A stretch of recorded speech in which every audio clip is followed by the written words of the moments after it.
こう横から見ててすごいですね。お湯が染み込んでいく様子が全部見える。分かるね、うん、ちっちゃく回すだけ、ちっちゃく回すだけ。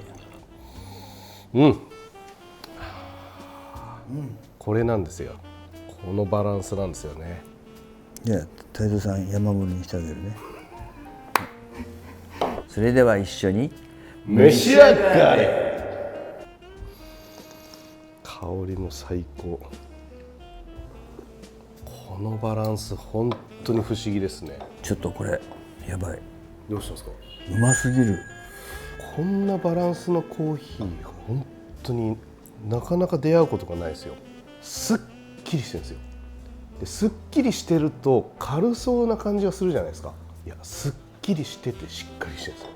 この2つの要素の両立っていうのは驚くほどなんか特別なものを感じますね。やっぱりこれで入れるとちょっと一味違ってくるんですよね。いやー、ちょっと今日はその秘密ぜひ聞かせてください。あんまり秘密ないけどね。秘密ないんですか？じゃあちょっと具体的に教えていただきたいんですけど、細くして長くした、これはどういう理由かな。要はお湯がコーヒーに当たる時間が長ければ長いほどコーヒーって絶対美味しく抽出できるんですよ。そういうことを考えると当然角度っていうのを狭くなれば狭くなるほど上に伸びるんですよね。要は当たり前のことって感じしますけどね。だからろ過の層です。ろ過の層。ろ過の層が長ければ長いほど美味しくなるわけなんで、この角度、昔からねこの角度作ってみたかったんですよ。どのぐらい昔からですか？江戸時代のもうちょっと前なわけないでしょ。その頃から構想があったのかなと。生きてないって生まれてないっつうの。この形を理想形にするためにもう一つも以前から販売してるフラワーっていう名前のドリッパーがあるじゃないですか。あります。いわゆるもう我々が知っておなじみのフラワーですね。要はデザインからこの形を作ったんじゃなくて機能からこの形を作ったわけでしょ。それは通常のフラワードリッパーのカップ1も同じですよね。そういうこと、だからコーヒーの膨らみを抑えないようにえぐった形がこの形ですよ。これはじゃあリブではなくてえぐりっていう。えぐりです。やっぱそこはもうそもそもコンセプトが違う、コーヒーへの哲学が違ってるってことですよね。そうですね。このえぐりの発想っていうのはやっぱりどういった形でもこう応用できる、やっぱり布ドリップがやっぱり重いと思ってて、なるほど、布ってこう膨らむじゃないですか。そうですね、その要素を紙でも表現できないかなと思って最終的に考えた形がこの形なんです。なるほど。じゃあコーヒー自体が膨らみたいように膨らんでもらうと、広がりたいように広がってもらうと、コーヒー愛ですね。もうそれは。それともう一つはやっぱり家庭で美味しく入れてもらうためには簡単なやっぱり器具を作りたかったっていう持論があってね。これが家庭において簡単なのかっていうのは形からちょっとわからない部分ですが、どう簡単なんですか？要はね、従来のドリッパーって、あれも本当は理想なんですけど、抽出する時にこう回すじゃないですか、この回すのが非常にコーヒーラバーの方は苦戦している方が多くてです。通常のドリッパーは粉の面積が広いから、どこに落とすのかっていうことを選ばなきゃいけない、そうでも本来はコーヒーの中心にお湯を落とせば、お湯ってこう回転してるんです。特に塩水系っていうのはそういう良さがあります。設計されてるんです、だけどこれをさらに口径をちっちゃくすることによって真ん中だけで大丈夫。もうほとんど真ん中しかないですよね。もう気持ち回しても大丈夫ですけど、でそのお湯がコーヒーの中をずっとこう通っていってるわけでしょ。コーヒーの粉にずっと当たっていってる時間が長いでしょ。だから誰が入れても美味しく抽出できるっていう理論ですよ。じゃあ注ぎ方が簡単、シンプルっていうことですね。シンプルイズベストじゃないですか。だからこの器具は世の中で一番ベストで一番美味しく抽出できると自信を持って言える。相当な自信で吹き飛ばされそうなぐらいですよ今。角度っていうのはどういった部分からこの27という数字が生まれたんですか？いろんなその模型を使ってこういろんな角度を少しずつこう変えて作ってる中で、この角度がベストだなっていうところに落ち着いたのがこの形だったんです。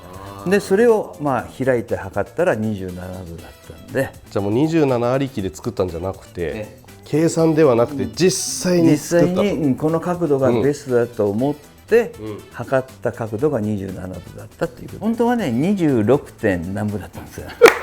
本当ですか？四捨五入すると27だったんで、27にしたんですよね。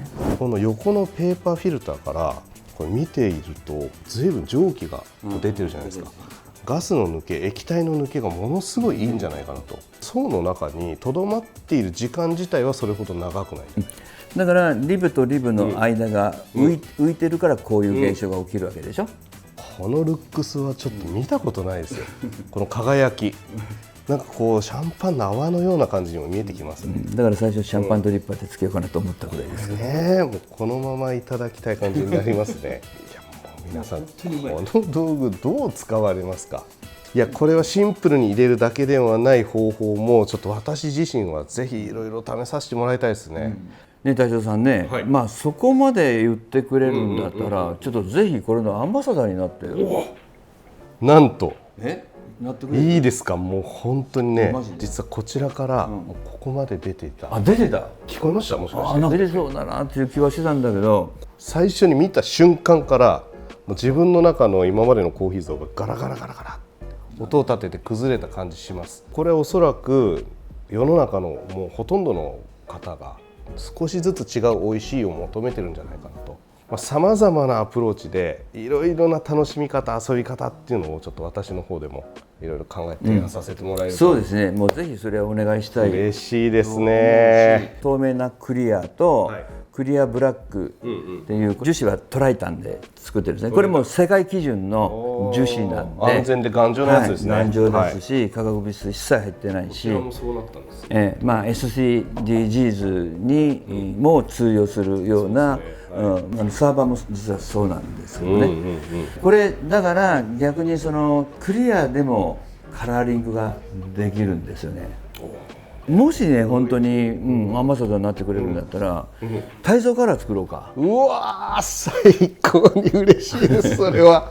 だから色はぜひ作りたいです。作りたい、色は決めてね。いやそうしたらこのドリッパーから生み出される新しい味と香りの世界を思わせるような、そういう新しい色を作りたいですね。そうだね。泰造オリジナルカラー、いいですか？いやちょっとじゃあこれからいろいろ考えさせていただいて、いろんな味わいをこのドリッパーから生み出させていただいて、その中でちょっと色も相談させてください。でその泰造カラーができたとしたら、泰造カラーとクリアとブラック、クリアブラックでこう抽出したらどの色が美味しいかななんてね。そうですね、色によって味が違うんですか？わけないでしょう。社長この紙がそうなんです。全く新しい形状のペーパーですね。もうこういう形に当然なるんですが、これもですね今本社我々の工場で作ってるマシンではこの形取れないんですよ。